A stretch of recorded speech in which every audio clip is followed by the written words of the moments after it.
प्रभुंकर महापवित्र नाम धन्यवाद हो। मु परमेश्वर प्रशंसा करे।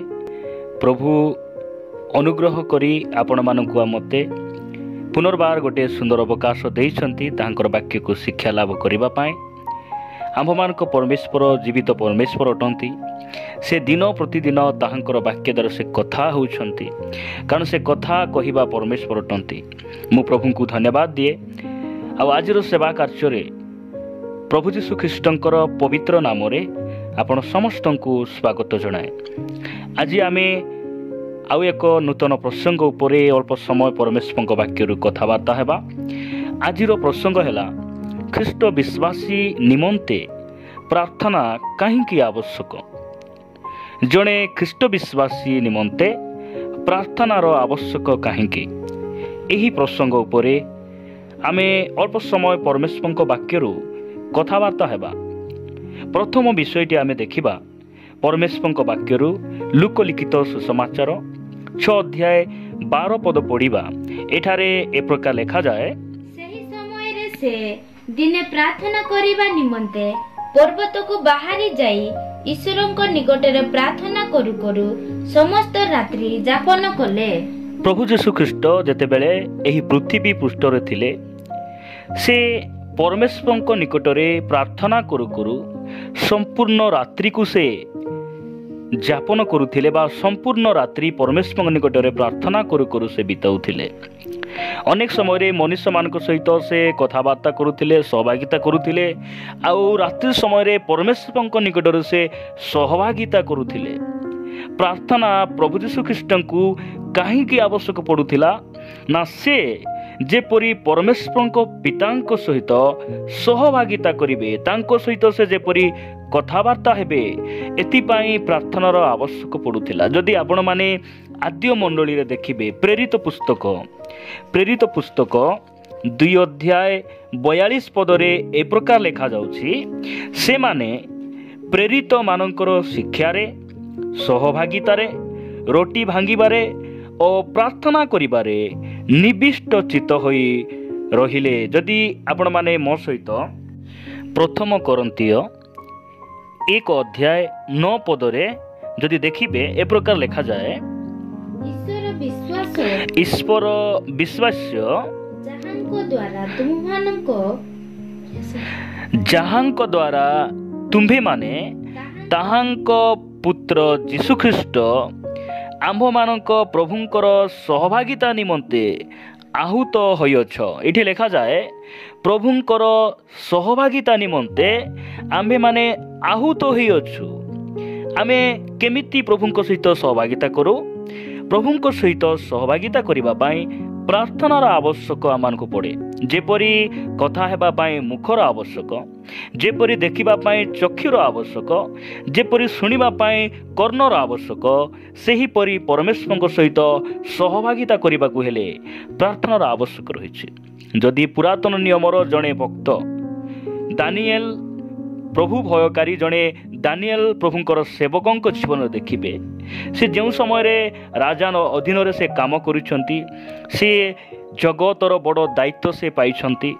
राजा सहित सहभागिता कला बेले तांको सहित बसुचंती, चा पी सहभागिता करुछंती, तांको सहित कार्यकलाप ऑफिस रे सहभागिता करुछंती। मात्र स्वर्गर परमेश्वर सहित से जेतेबेले सहभागिता करुछंती, सेही समय से कौन करुछंती? दिन को 3 थर से प्रार्थना करुछंती। आंठू मारी परमेश्वर निकटरे से प्रार्थना माध्यम से प्रभुंक सहित निज संपर्क को से बढ़ाउछंती। सेतिपाई आमे ख्रीष्ट विश्वासी भावरे आमको प्रार्थनार आवश्यक एथिपाई पड़े, आमे जेपरी स्वर्गर परमेश्वर सहित सहभागिता करिबा। द्वितीय विषय मु आपण मानक निकटरे रखिबा पाई चाहे। जदि आपण माने मो सहित लुकलिखित सुसमाचार 18 अध्याय को आसिबे, 18 अध्याय 1 पद ठारू 3 पद पर्यंत आमे पढ़िबा। क्लांत नहे सर्वदा प्रार्थना करिबा जे कर्तव्य, ए विषय से सेमानकु दृष्टांत दे कहिले। गोटिए नगर रे जणे विचारकर्ता थिले, गोटिए नगर रे जणे विचारकर्ता थिले, से ईश्वरंकु भय करू नथिले कि मनुष्य को मानू नथिले। ସେହି ନଗରରେ ଜଣେ ବିଧବା ଥିଲା। ସେ ଥରକୁ ଥର ତାଙ୍କ ନିକଟକୁ ଯାଇ କହୁଥିଲା, ମୋହର ବିବାଦୀର ଅନ୍ୟାୟର ପ୍ରତିକାର କରନ୍ତୁ। ଦେଖନ୍ତୁ, ଏଠାରେ ପ୍ରଭୁ ଯୀଶୁଖ୍ରୀଷ୍ଟ କ୍ଳାନ୍ତ ନ ହୋଇ ସର୍ବଦା ପ୍ରାର୍ଥନା କରିବା ଯେ କର୍ତ୍ତବ୍ୟ, ଏ ବିଷୟରେ ସେମାନଙ୍କୁ ଗୋଟିଏ ଦୃଷ୍ଟାନ୍ତ ଦେଲେ। ସେହି ଦୃଷ୍ଟାନ୍ତ ଆମମାନଙ୍କ ନିମନ୍ତେ ମଧ୍ୟ ଅତି ଗୁରୁତ୍ୱପୂର୍ଣ୍ଣ ଅଟେ। ଆଜି ମଧ୍ୟ ପରମେଶ୍ୱର ତାଙ୍କ ବାକ୍ୟ ଦ୍ୱାରା ଏହା ସେ କହିବା ପାଇଁ ଚାହାନ୍ତି ଯେ ଆମେ ଆଜି ବି ପ୍ରାର୍ଥନା ବିନା, ଆମର ପ୍ରଭୁଙ୍କର ସହଭାଗିତା ବିନା, ତାହାଙ୍କର ସାହାଯ୍ୟ ବିନା ଆମେ ଦୁର୍ବଳ ଅଟୁ। ପ୍ରାର୍ଥନା ବିନା ଆମେ ଗୋଟିଏ ବିଧବା ସଦୃଶ ଦୁର୍ବଳ ଅଟୁ।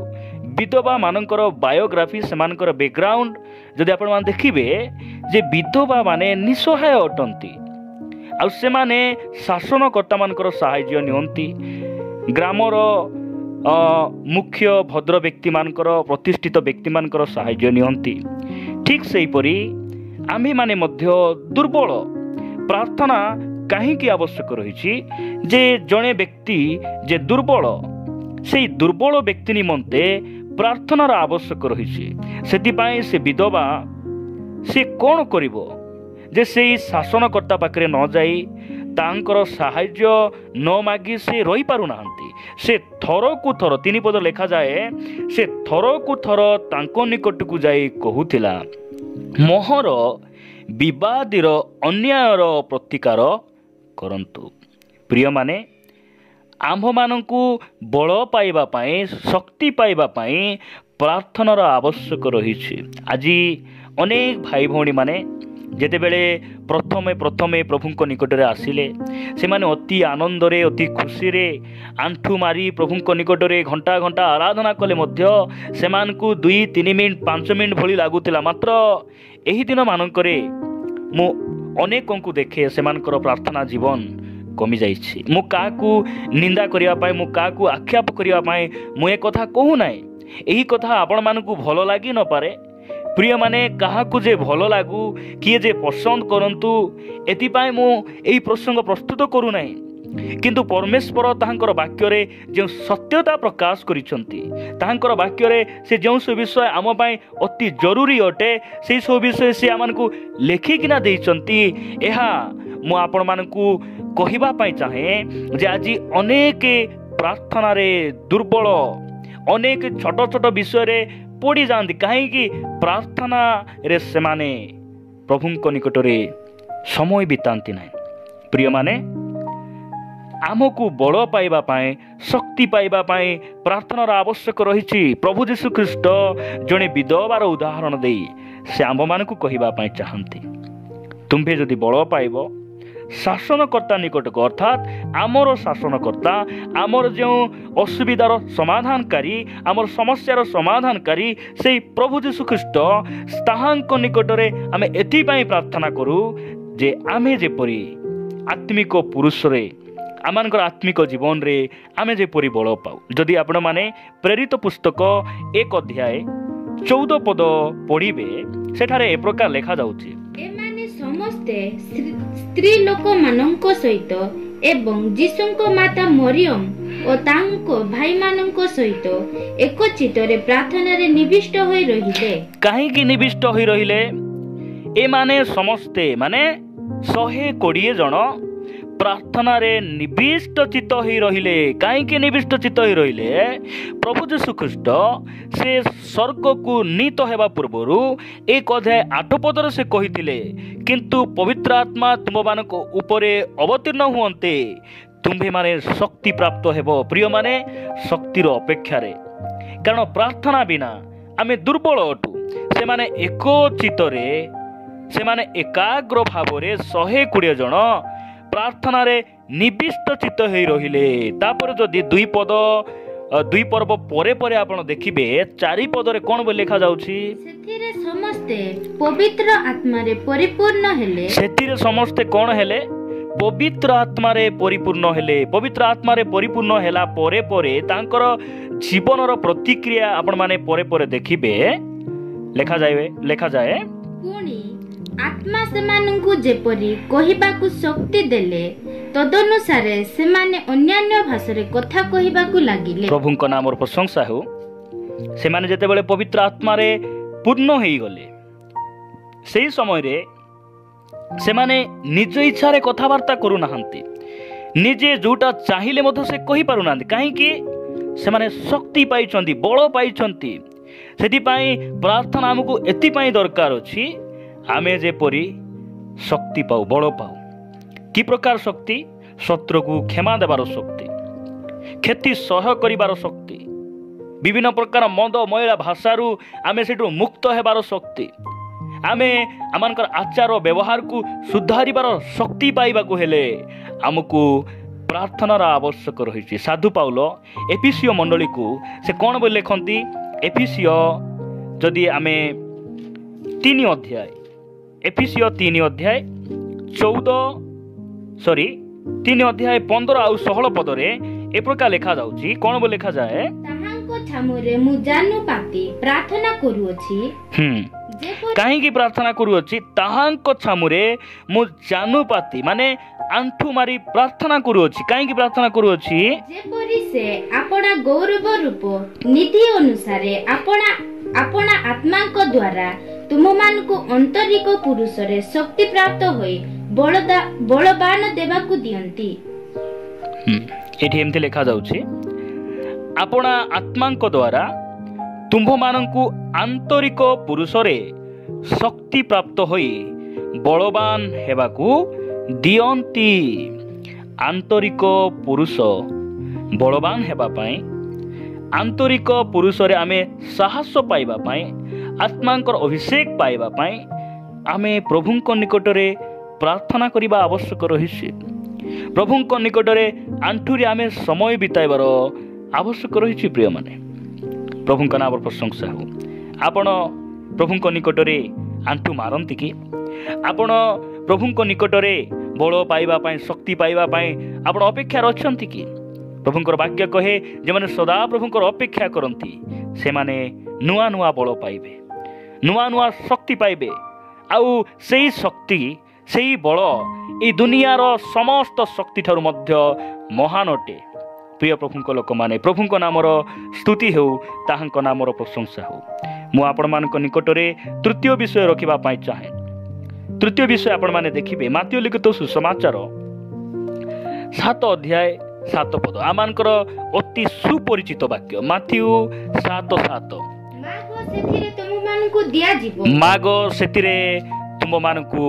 ଦିଆଯିବ,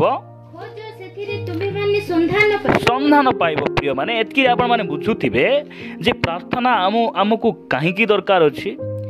ପ୍ରଭୁଙ୍କ ନିକଟରେ ଯଦି କୌଣସି ବିଷୟ ଆମେ ମାଗିବାର ଅଛି, ତାହେଲେ ଆମେ ବିନା ପ୍ରାର୍ଥନାରେ ମାଗିପାରିବା ନାହିଁ। ବିନା ପ୍ରାର୍ଥନାରେ ଆମେ ପ୍ରଭୁଙ୍କ ନିକଟରେ କିଛି ବି ଆମେ ମାଗିପାରିବା ନାହିଁ। ପୁରାତନ ନିୟମରେ ଯଦି ଆପଣମାନେ ଦେଖିବେ, ସେମାନେ ଯଦି କୌଣସି ବିଷୟ ମାଗିବାର ଅଛି, ମାନତ କରିବାର ଅଛି, ସେମାନେ ଯାଜକମାନଙ୍କ ନିକଟକୁ ଯାଉଥିଲେ। କାରଣ ପ୍ରଭୁଙ୍କର ଉପସ୍ଥିତିକୁ ଯିବା ପାଇଁ ଗୋଟେ ବିଚ୍ଛେଦ ବସ୍ତ୍ର ଥିଲା। ଆଉ ଯେତେବେଳେ ପ୍ରଭୁ ଯୀଶୁ ଖ୍ରୀଷ୍ଟ କ୍ରୁଶରେ ଜୀବନ ଦେଲେ, ସେହି ସମୟରେ ସେହି ବିଚ୍ଛେଦ ବସ୍ତ୍ର 2 ଭାଗ ହୋଇଗଲା। ଆମେ ମାଗିବା ପାଇଁ ଆଜିକା ଦିନରେ ଆମେ କୌଣସି ଭବିଷ୍ୟତ ବକ୍ତା ନିକଟକୁ ଯିବାର ଆବଶ୍ୟକ ନାହିଁ। ଆମେ ମାଗିବା ପାଇଁ ଆଜି କୌଣସି ପାଳକଙ୍କ ସାହାଯ୍ୟରେ ପ୍ରଭୁଙ୍କ ନିକଟରେ ଯିବାର ଆବଶ୍ୟକ ନାହିଁ। ଆମକୁ ପ୍ରଭୁ ଯୀଶୁ ଖ୍ରୀଷ୍ଟ ପିତାଙ୍କ ନିକଟରେ କଥା ହେବା ପାଇଁ, ତାହାଙ୍କ ନିକଟରେ ମାଗିବା ପାଇଁ ସେମାନଙ୍କୁ ଶିଖାଇଛନ୍ତି। ଆଉ ଯଦି ଆମେ ପ୍ରଭୁଙ୍କ ନିକଟରେ କୌଣସି ବିଷୟ ମାଗିବାର ଅଛି, ତାହେଲେ ଆପଣ ଯେ ପ୍ରକାର ହଷ୍ଟେଲରେ ଥିଲେ ପୁଅ ଝିଅମାନେ ବାପାଙ୍କ ନିକଟରେ ଚିଠି ଲେଖନ୍ତି, ଆପଣ କୌଣସି କାଗଜପତ୍ର ମାଧ୍ୟମରେ ପ୍ରଭୁଙ୍କ ନିକଟରେ ଚିଠି ପଠାଇ ପାରିବେ ନାହିଁ। ଯଦି କୌଣସି ଚିଠି ଲେଖିବାର ଅଛି, ସେହି ଚିଠି ହେଉଛି ପ୍ରାର୍ଥନା। ଆମକୁ ପ୍ରାର୍ଥନାର ଆବଶ୍ୟକ ଏଥିପାଇଁ ପଡ଼େ, ଆମର ସ୍ୱର୍ଗସ୍ଥ ପିତାଙ୍କ ନିକଟରେ ମାଗିବା ପାଇଁ। କ'ଣ ମାଗିବା ପାଇଁ? ଆଜି ଅନେକ ଲୋକ ମୋତେ ଘର ଦିଅ ପ୍ରଭୁ, ଗାଡ଼ି ଦିଅ, ମୋତେ ଗୋଟେ ଭଲ ବର ଗୋଟେ ଦିଅ, ମୋତେ ଭଲ କନ୍ୟା ଗୋଟେ ଦରକାର, ଚାକିରି ଦରକାର ଅଛି। ଏସବୁ ବିଷୟ ସେମାନେ ମାଗିବାଟା ବୋଲି କହିଲେ ଏସବୁ ବିଷୟ ଭାବି ଅନେକ ରୁହନ୍ତି। ଏହା ମାଗିବା ମତ ବିଷୟ ନୁହେଁ। କିନ୍ତୁ ତ ଯଦି ଆପଣମାନେ 11 ପଦ ପଢ଼ିବେ, କ'ଣ ବୋଲି ପ୍ରଭୁ କହୁଛନ୍ତି? 11 ପଦରେ ଏ ପ୍ରକାର ଲେଖାଯାଏ, ଏଣୁ ତୁମ୍ଭେମାନେ ଦୁଷ୍ଟ ହେଲେ ସୁଦ୍ଧା ଯେବେ ଆପଣା आपणा पिलामानकु उत्तम उत्तम दान देई जानो तेबे तुममानकु स्वर्गस्थ पिता ताहांको छामुरे मागिबा लोकमानकु केते अधिक रूपे उत्तम उत्तम विषय न देबे। उत्तम विषय मागिबा पई प्रार्थना हमकु दरकार अछि। उत्तम विषय अनाबना विषय आमे अनेक लोक जोटा कि हमकु आवश्यक नथिबो हमकु जदि मागिबा प्रभु कहिबे जे ये 3 मासर शिशु ठारू मध्य छोट आज मते पाई चर्च रे अछि मंडली रे अछि वाक्य सुनुची 50-60 वर्ष ही गला मात्र से 3 मासर छोट शिशु प्रभु एही प्रकार कोन जदि पाई आमे मागिबा पाई प्रार्थना हमको दरकार आउ कोन मागिबो आमे उत्तम विषय। जदि आपण माने लूक लिखित सुसमाचार 11 अध्याय को आसीबे प्रभु यीशु ख्रीष्ट कोन मागिबा कथा से कहउचंते। जदि 11 अध्याय लूक 11 अध्याय 11-13 पद पर्यंत जदि आमे पढ़ू मु पढ़ी देउछि एठारे एमिति लिखा जाए आउ तुम मानक मध्यरे एपरि पिता किए अछि जाहाकू तार पुओ माछ मागिले से ताहाकू सापो माछ बदल रे साप देव किंबा अंडा मागिले से ताहाकू बिछा देव। 13 पद लिखा जाए एणु तुम्बी माने दुष्ट हेले सुधा जेबे आपणा आपणा पिला माननकु उत्तम दान देई जान तेबे जेउ पिता स्वर्गरु दान करंती से ताहांको छामुरे मागिबा लोक माननकु केते अधिक रूपे पवित्र आत्मा देबे। प्रभुଙ୍କ नामर प्रशंसा हो। प्रिय माने प्रभुଙ୍କ निकटरे कौनसी विषय मागिबा पाई आमको प्रार्थनार आवश्यक रही। प्रभुଙ୍କ निकटरे प्रार्थना माध्यम रे आपण डिसाइड करंतु प्रभुଙ୍କ निकटरे मागंतु प्रभु पवित्र आत्मा मते दरकार अछि तुमरी आत्मा को बिना तुम साहाय्य बिना तुम शक्ति बिना प्रभु मु गोटे ख्रिस्टियन जीवन जापन गोटे सफलीकृत ख्रिस्टियन जीवन जापन मु काटी परिबि नै। यदि आपण माने गीत संगीता 62 अध्याय गीत 62 रो 8 पद रे एमति लिखा जाए हे लोक माने सबु बेले ताहांको ठारे आज प्रभु कहउचंती सबु बेले ताहांको ठारे आमे सबु बेले निर्भर रखिबाडा आज एही जुगर ख्रिस्टियन माने अति अल्प बेले बेले निर्भर रखु आमे बेले बेले समय हेले सुजोग हेले बेले बेले केते बेले मने पड़ी जीवो कार वाक्य टिके सुनी देबू कु सहभागिता को टिके जीवू आमको टिके उष्मता आसीबो उद्योग आसीबो से सब हम निर्भर रखी देबू मात्र वाक्य कोन कहे सबु बेले ताहांको ठारे निर्भर रख मनर सब कथा भांगी कुहो ताहांको छामुरे मनर सब कथा भांगी किना को केमती भांगी किना कहबे प्रचार करी वाक्य पढ़ी गीत गाई डांस करी कौन बोली कहबे प्रार्थना हमको आवश्यक आमर मनर कथा को भांगी किना कहबा पई प्रार्थना हमको आवश्यक रही। चतुर्थ विषय मु आपण मान निकट रखिबा पई चाहे माथि लिखित सुसमाचार 18 अध्याय 18 और 19 पद रे ए प्रकार लिखा जाए मु तुम मानकु सत्य कहूची कारण मु सत्य अटे मु तुम मानकु सत्य कहूची तुमे माने पृथ्वी रे जहा सब बंद करिवो तुमे माने एही पृथ्वी रे जहा सब बंद करिवो स्वर्ग रे से सब बंद रहिबो सेही सब बंद रहिबो पुनी पृथ्वी रे जहा सब मुक्त करिवो स्वर्ग रे से सब मुक्त रहिबो स्वर्ग रे से सब मुक्त रहिबो केमती तुमे मुक्त करिवो आउ मुक्त तुमे केमती मुक्त करिवो पृथ्वी रे स्वर्ग रे ताहा मुक्त हेबो केमती एई पृथ्वी रे तुमे जहा बंद करिवो स्वर्ग रे ताहा बंद हेबो केमती एई सब करिवो 19 पद लिखा जाए पुनच मु तुम मान को सत्य कहूची पृथ्वी रे तुम मान को मध्यरु दुई जण जे कोनोसी विषय रे एकमना होई जहा किछि मागिबे ताहा मोहर स्वर्गस्थ पिता को कर्तव्य सेमानको प्रति घटिबो। देखंतु प्रिय माने एही पृथ्वी रे जहा सब आमे बंद करिबू स्वर्ग रे ताहा बंद हेबो स्वर्ग रे बोली कहिला बेले बाइबल रे 3टी स्वर्ग विषय रे लिखा जाए गोटे होची आकाश आउ गोटे होची मझी स्वर्ग बा मध्य आकाश आउ गोटे स्वर्गस्थ परमेश्वरଙ୍କର ବାସସ୍ଥାନ द्वितीय स्वर्गरे जो शैतान शक्ति अच्छी, द्वितीय स्वर्गरे लुसिफर रही ए जगत को कंट्रोल करुछि, सही शक्ति को आपण दुई जन एक मना ही जदि प्रभु निकट प्रार्थना करेंगे, सही शक्ति कौन हेब नष्ट हो जीव। आज परिवार समस्या, परिवार रे थिबा समस्त प्रकार अभिलाष पाप, परिवार रे थिबा समस्त प्रकार शैतान रो कार्य को आपण केमिति नष्ट करिवे? प्रार्थना द्वारा। एथिपाई हमकु प्रार्थना द्वारा दरकार आवश्यक रहिछि, एथिपाई हमकु प्रार्थना आवश्यक रहिछि।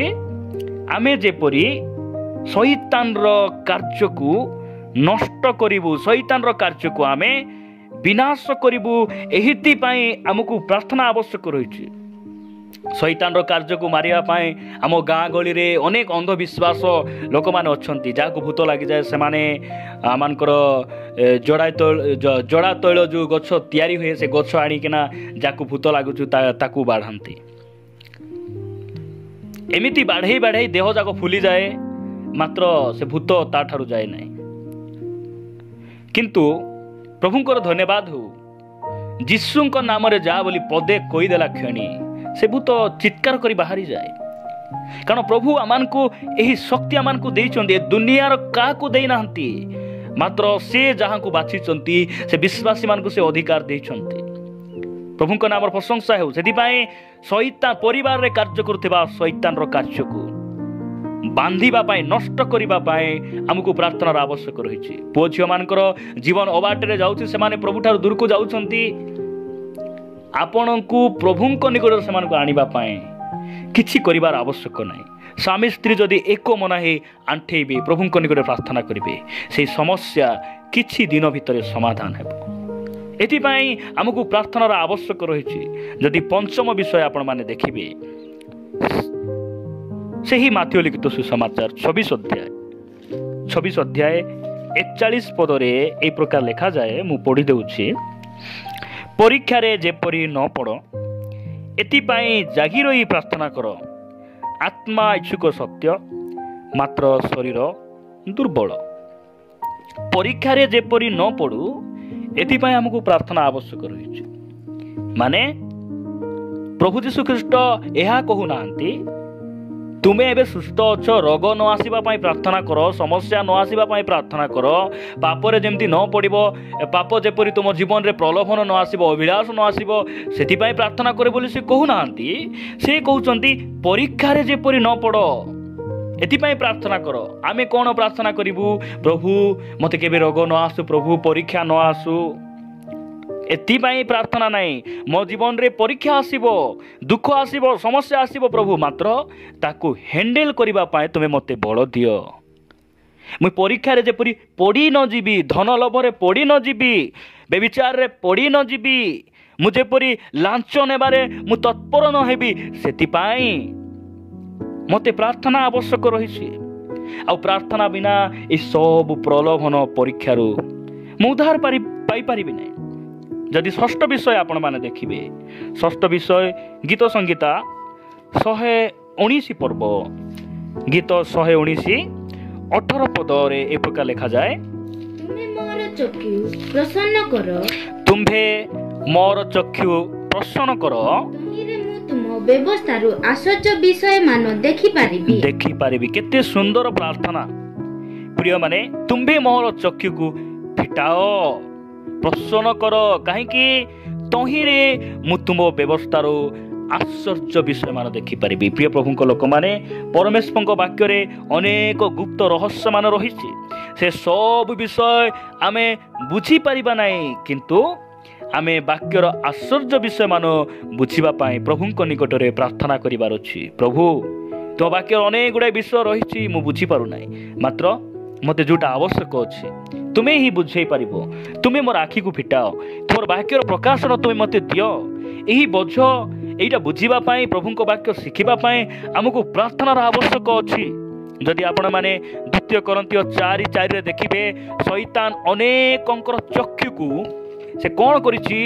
अंध करी रखिछि। काहेकि सेमाने जेपरि गौरवमय सुसमाचार को बुझिथिबे बोलिकिना से सेमानकर आखि को ଅନ୍ଧ କରିକିନା ରଖିଛି। ଯଦି ଆପଣମାନେ ପଢ଼ିବେ ଏଠାରେ ଏମିତି ଲେଖାଯାଏ 4:4 ଈଶ୍ୱରଙ୍କ ପ୍ରତିମୂର୍ତ୍ତି ଯେ ଖ୍ରୀଷ୍ଟ ତାହାଙ୍କ ଗୌରବମୟ ସୁସମାଚାରର ଆଲୋକ ଯେପରି ଏହି ପ୍ରକାର ଲୋକଙ୍କ ପ୍ରତି ପ୍ରକାଶିତ ନ ହୁଏ, ଏଥି ନିମନ୍ତେ ଏହି ଜଗତପତି ଅବିଶ୍ୱାସୀମାନଙ୍କର ଜ୍ଞାନ ଚକ୍ଷୁ ଅନ୍ଧ କରିଅଛି। ଦେଖନ୍ତୁ, ତାହାଙ୍କର ସୁସମାଚାର, ଗୌରବମୟ ସୁସମାଚାର କେବଳ ଖ୍ରୀଷ୍ଟଙ୍କ ଠାରେ ଅଛି। ସେହି ସୁସମାଚାର ଯେପରି ଲୋକମାନେ ନ ଦେଖନ୍ତି, ସେଥିପାଇଁ ସେମାନଙ୍କର ଚକ୍ଷୁକୁ ସେ ଚୁଣ୍ଟିକିନା ରଖିଛି, ଅନ୍ଧ କରି ରଖିଛି।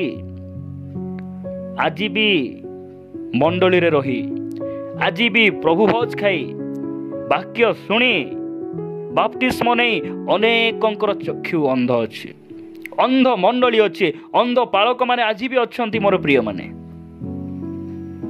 ବାକ୍ୟରେ ପ୍ରଭୁ ଯାହା କହୁଛନ୍ତି ସେମାନଙ୍କର ପ୍ରକାଶନ ଭିନ୍ନ, ବୁଝିବାଟା ଭିନ୍ନ। କିନ୍ତୁ ଧନ୍ୟ ସେ ପ୍ରଭୁ, ଆମମାନଙ୍କୁ ଅନୁଗ୍ରହ କରି ତାଙ୍କ ବାକ୍ୟ ଦ୍ୱାରା ସେ କଥା ହେଉଛନ୍ତି, ଆଉ ସେ ଆମର ଆତ୍ମିକ ଚକ୍ଷୁକୁ ଫିଟେଇଛନ୍ତି। ଆମେ ପ୍ରଭୁଙ୍କୁ କହିବା, ପ୍ରଭୁ ମୋତେ ପ୍ରାର୍ଥନା ଏଥିପାଇଁ ଆବଶ୍ୟକ। 6ଟି ବିଷୟ ଆମେ ଆଜି ଦେଖିଲୁ। ପ୍ରଭୁଙ୍କ ନିକଟରେ ସହଭାଗିତା କରିବା ପାଇଁ ଆମକୁ ପ୍ରାର୍ଥନା ଆବଶ୍ୟକ ରହିଛି। ଦ୍ୱିତୀୟରେ ଆମକୁ ବଳ ଶକ୍ତି ପାଇବା ପାଇଁ ପ୍ରାର୍ଥନା ଆବଶ୍ୟକ ରହିଛି। ତୃତୀୟରେ କୌଣସି ବିଷୟ ମାଗିବାର ଅଛି, ଅର୍ଥାତ୍ ଉତ୍ତମ ବିଷୟ ମାଗିବା ପାଇଁ ଆମକୁ ପ୍ରାର୍ଥନା ଆବଶ୍ୟକ ରହିଛି। ଚତୁର୍ଥ ବିଷୟ, ଶୈତାନର କାର୍ଯ୍ୟକୁ ବାନ୍ଧିବା ପାଇଁ, ନଷ୍ଟ କରିବା ପାଇଁ ପ୍ରାର୍ଥନା ଆମକୁ ଆବଶ୍ୟକ। ପଞ୍ଚମ ବିଷୟ, ଆମେ ପରୀକ୍ଷାରେ ଯେପରି ହାରି ନଯିବୁ, ପଡ଼ି ନଯିବୁ, ଏଥିପାଇଁ ପ୍ରାର୍ଥନା ଆବଶ୍ୟକ। ଷଷ୍ଠ ବିଷୟ ଯଦି ଆପଣ ଦେଖିବେ ଯେ ପରମେଶ୍ୱରଙ୍କର ବାକ୍ୟକୁ, ଗୁପ୍ତ ରହସ୍ୟକୁ, ପ୍ରକାଶନକୁ ପାଇବା ପାଇଁ ପ୍ରାର୍ଥନାର ଆମକୁ ଆବଶ୍ୟକ ରହିଛି। ପ୍ରଭୁ ଏହି ବାକ୍ୟ ଦେଇ ଆମ ସମସ୍ତଙ୍କୁ ପ୍ରଚୁର ଆଶୀର୍ବାଦ କରନ୍ତୁ।